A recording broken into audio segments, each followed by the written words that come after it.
નમસ્તે, હું ડૉક્ટર મીનાશા. આજે થોડી ટિપ્સ આપવા માંગુ છું કુપોષિત બાળકોની કાળજી માટે. કોઈ પણ કારણસર જો બાળક કુપોષિત થયું, ખોરાક એણે ઓછો ખાધો, કદાચ તમે એને સંતુલિત ખોરાક જે બાળકને આપવો જોઈએ તે તમે ન આપ્યો, કંઈ પણ કારણસર એ કુપોષિત થયું.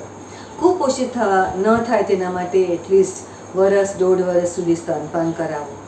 સ્તનપાન કરાવતી વખતે માતા પોતે પણ થોડો સારો અને વ્યવસ્થિત ખોરાક લે તે પણ જરૂરી છે. અને પણ 6 મહિના પછી બાળકને ઉપરી આહાર ચાલુ કરો. પહેલાં પ્રવાહી આપો, પછી થોડો ઘાટો આપો, પછી ખીચડી જેવું આપો, રોટલી દાળમાં બોળીને આપો, જુદા જુદા ફળો મસળીને આપો, કંઈ પણ આપો, શાકભાજી મસળીને આપો, પણ આપો બાળકને ખોરાક, જેથી એને પણ સ્વાદ લાગે જુદો જુદો ખોરાક ખાવાનો, એને પણ પોષણ મળતું રહે. અને જે બાળકને પૂરતું પોષણ મળશે, તેનું પેટ ભરેલું હશે, તે થોડું હસતું રમતું સારું વિકાસ પામતું રહેશે, તો આપણને પણ ઘણી બધી તકલીફો ઓછી લાગશે અને બાળકને પણ બીમારી ઓછી થશે. તે પણ તમારા માટે પણ ખૂબ જ જરૂરી છે.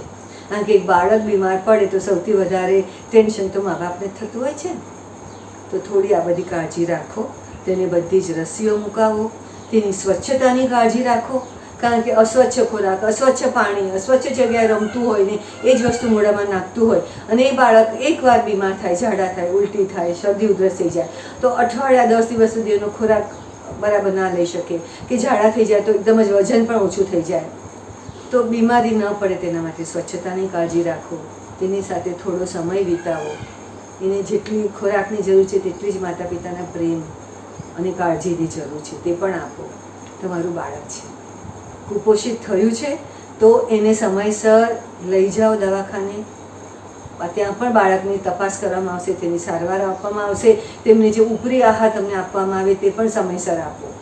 પણ તમારું બાળક છે, ખૂબ જ કાળજી લો અને બાળકનો સારામાં સારો વૃદ્ધિ અને વિકાસ થાય તેના પર ધ્યાન આપો.